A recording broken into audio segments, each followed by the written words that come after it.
Abdulrasheed Bawa can be released to go home, why is the case of Mr. Godwin Emefiele different? Is it because that Emefiele has committed heavier offenses than Bawa, or the federal government is being biased along ethnic and religious lines? What more will the EFCC investigate about Emefiele different from what the DSS did for several months? We call on President Bola Ahmed Tinubu GCFR to rise to the occasion and prove himself as a true democrat that he had been, which endeared him to many Nigerians before, during and after the 2023 general elections.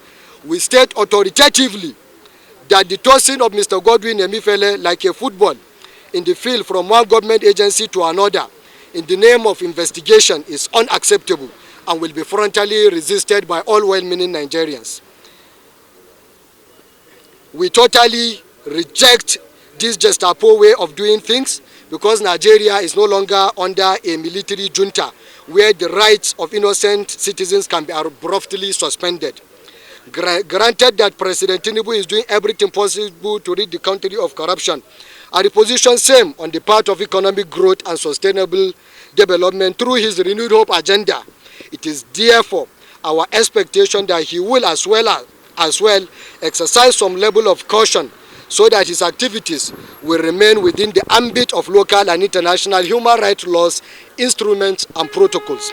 On a final note, we hereby demand that Mr. Godwin Emefiele should be released from EFCC detention or be charged to a court of competent jurisdiction within the next 7 days, counting from today. In the unlikely event that this demand is not met after the expiration of the 7 days ultimatum, then the federal government will have the overwhelming population of our coalition to contend with across the country. We shall continue to mobilize the media, international observers, and other sister civil society organizations to take various actions and measures until justice is served to Mr. Godwin Emefiele. After all, a wrong done somewhere is a wrong done everywhere.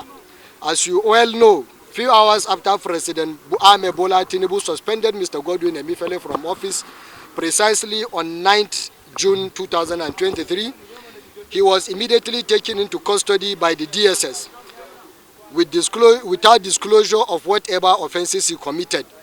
Thereafter, he was arraigned on a 2-count charges bordering on illegal possession of firearms at the Federal High Court in Lagos and was granted bail in the sum of 20 million naira. The 2-count charge was later struck out, while a fresh 20-count charges bordering on fraudulent procurement and conspiracy were brought against Emefiele. Throughout the whole saga, Mr. Godwin Emefiele was kept under detention by the DSS for over 4 months, not minding the breach of his legally guaranteed right to personal liberty, dignity of human person, and fair hearing.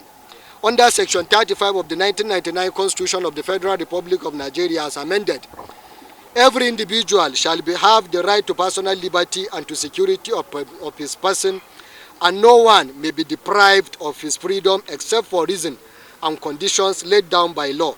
Simply put, no one may be arbitrarily arrested and detained, judging from the action of high powers that be in government. There is manifest infringement of Mr. Godwin Emefiele's right to personal liberty without any form of justification whatsoever. We note that Emefiele is not kept in detention because he is already convicted of a criminal offense and is serving a jail term in respect thereof. He was not detained for 4 months by DSS and transferred to the EFCC on 26 October 2023 for purpose of being brought before a court of competent jurisdiction. Rather, his detention smacks of nothing but witch hunt, as same as unreasonable. We submit that his further arrest and detention amounts to double jeopardy. It is overzealousness on the part of EFCC and waste of government scarce resources to subject an innocent citizen to such ordeal just to teach him a lesson.